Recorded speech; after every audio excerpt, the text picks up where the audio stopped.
Very punky in there.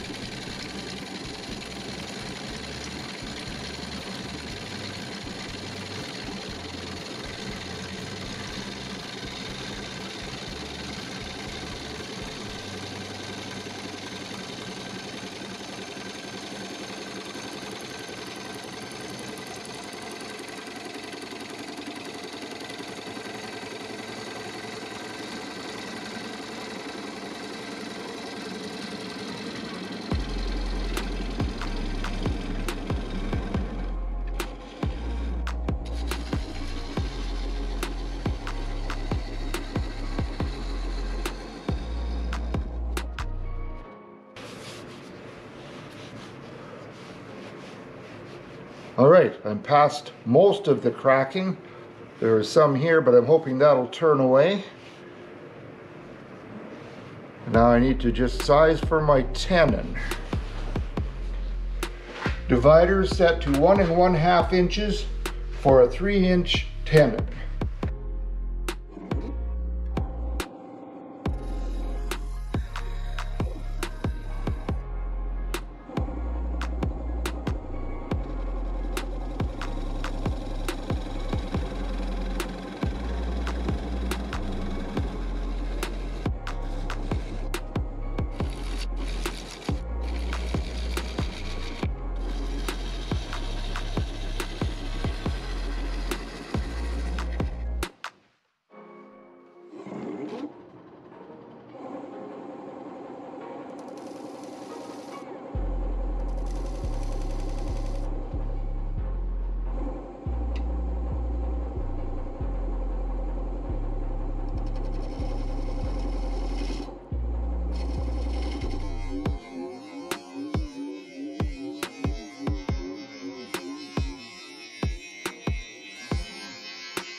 There's some pretty obvious checking on the end grain from about here up. So I'm going to have to bring this around a little more from here. I don't think it's going to ruin the shape of the bowl, but if it does, I'll just have to come back down to the bottom and change it all the way.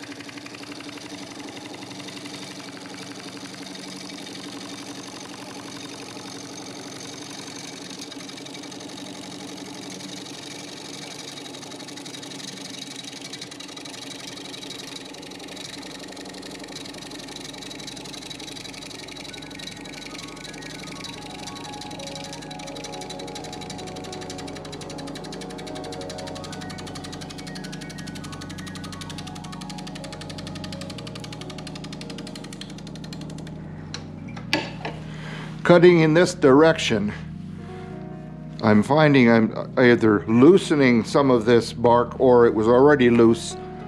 But anyway, I'm going to put some Starbond CA glue down in here. Use a couple of clamps to clamp this in place. Give it some time to dry, and then I'll be back.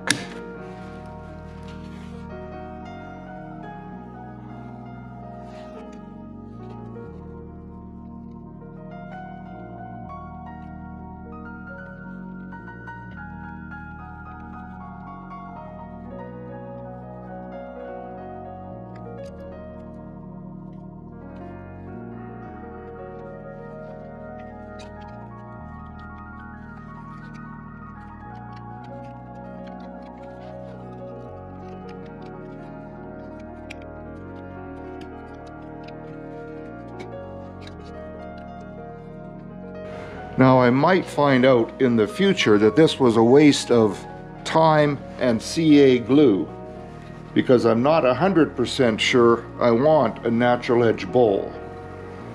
But if I didn't do this, I wouldn't have the choice of whether I was going to have one or not.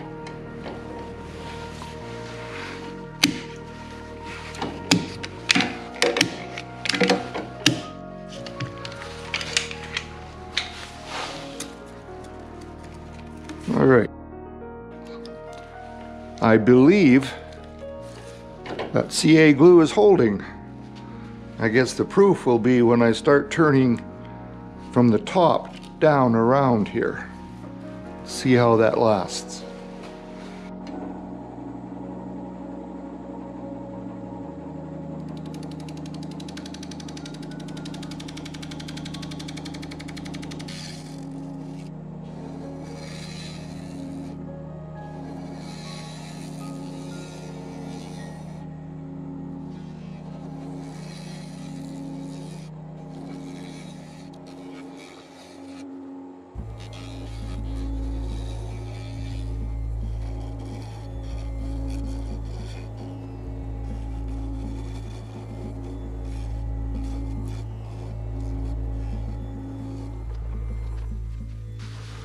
All right, time to sand.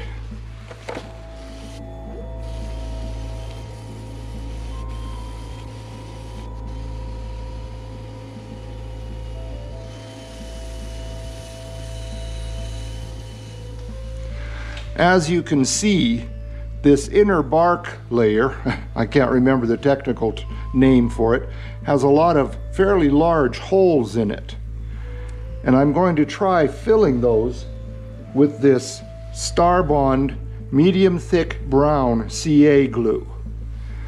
It's late in the day right now, so I'm going to fill this, leave them overnight for this glue to cure, and come back to this in the morning and see if I can just sand this down to where it's looking good.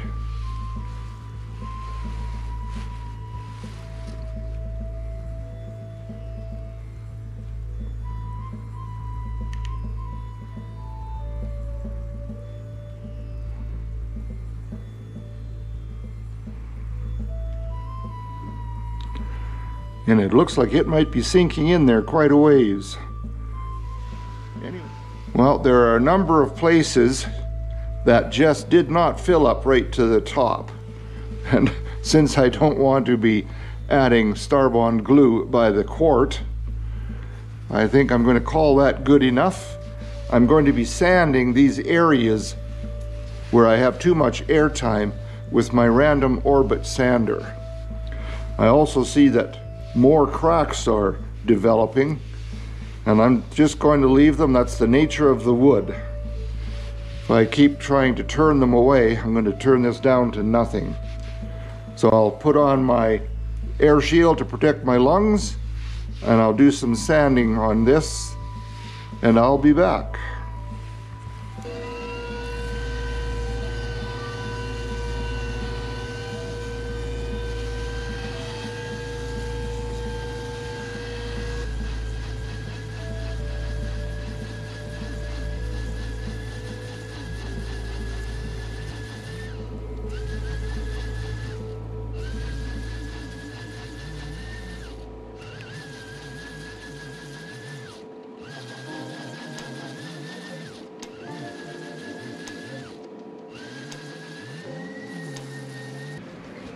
If you look, the view from above, you can see that it's much shallower here than it is here from the Forstner bit. I did this intentionally, but it also makes it a little tougher to turn. As you can see, the gap between here and the tool rest is 1 1/4 inches, while on the other side, it's not even 1/4 inch. This wing, if you want to call it that, is 4 3/4 inch, while this one is 6 inches. So it's going to be a bit of a rough ride. I won't get to the speed that I like to turn at. I'll be turning at that same 700 RPM at least for a while, and I have the tailstock brought up with the live center for a little support when I get started here. So I'll be using my 1/2 inch bowl gouge to start with at that 700 RPM. I'll get my face shield on and be right back to start turning this.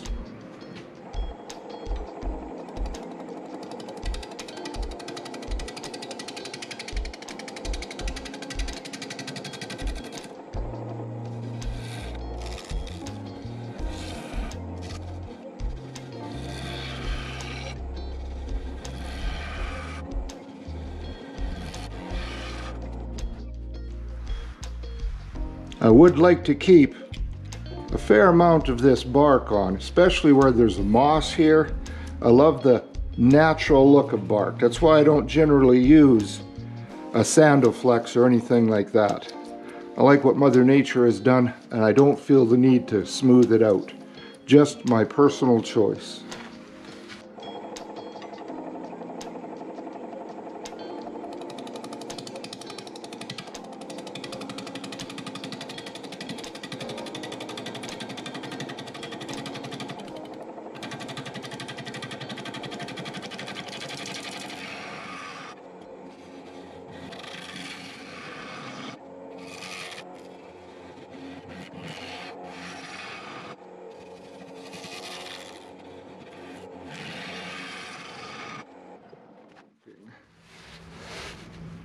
You can see this bark is loose here.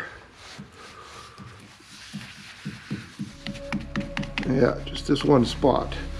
May have to pour a little CA glue down into there. I think this might be a good idea right now. I'm going to jam small screwdriver in here just to hold that open, so I can get some CA glue in there. I'm going to be using the Starbond medium thick glue again. So with this open, I'm going to get as much glue in there as I can. I'm sorry, I know you can't see what I'm doing, but once I get this finished, I will be back to show you how this turns out.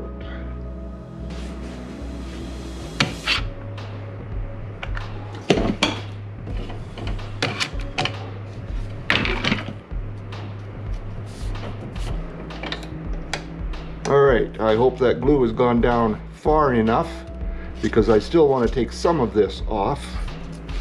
I just may be doing that again.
I have the live center pulled back so it's not actually touching, just so I can see what's going to happen.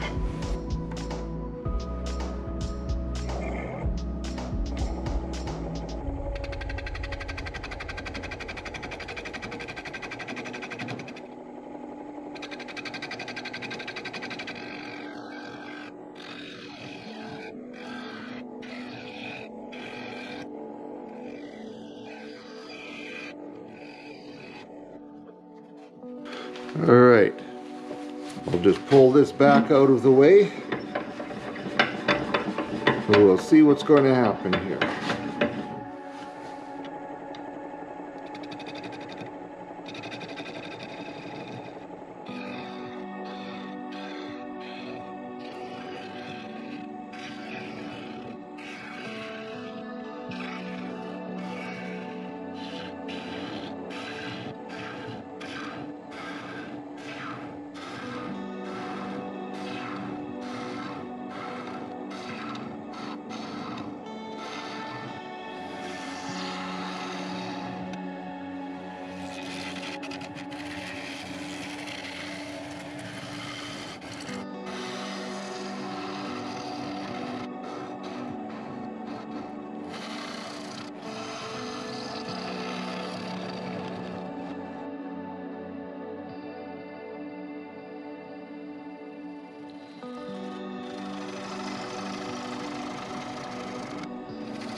Well, I can go about 1/4 of an inch deeper, I think.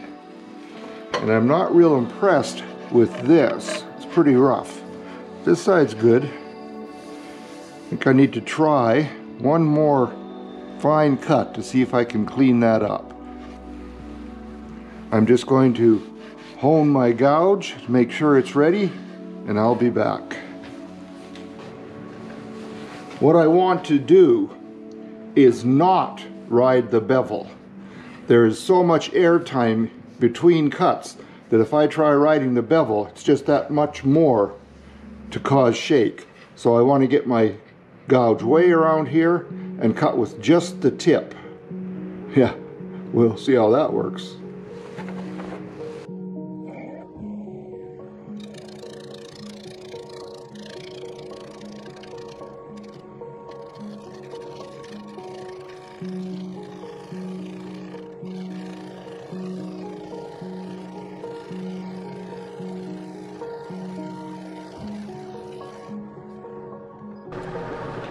Let's see if that's improved anything. Not a heck of a lot, to be honest.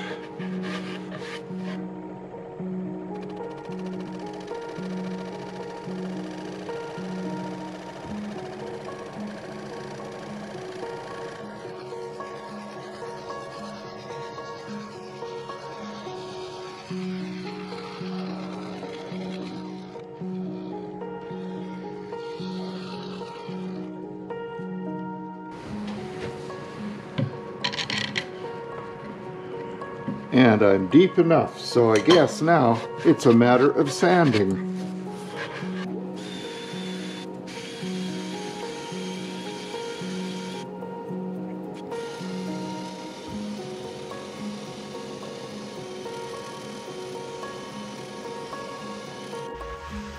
Well, I'm very pleased with this. This is sanded up to 400 grit, and I really like the shape. The walls are a little thick, but that's because I wanted to accentuate and show off this bark. I think it's beautiful. And yes, I could have undercut this and made thinner walls, but I like this shape, and I think doing that would have distracted from that. So that is my reasoning for this. And now I'll go on to the next step.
All right, I am very pleased with how this turned out.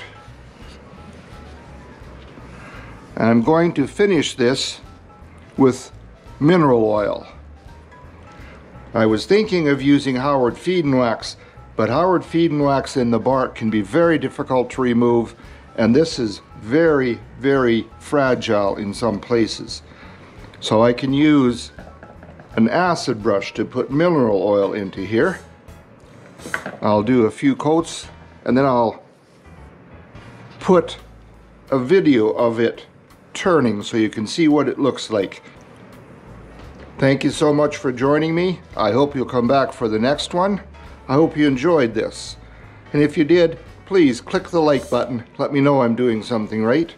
And if you haven't subscribed before, I'd appreciate it if you'd consider doing that as well. It helps my channel a lot. And leave a comment. I love to read them, and I do reply to all of them when I have the time. Thank you again for joining me. Have a great day in your shop, and be safe. Bye-bye now.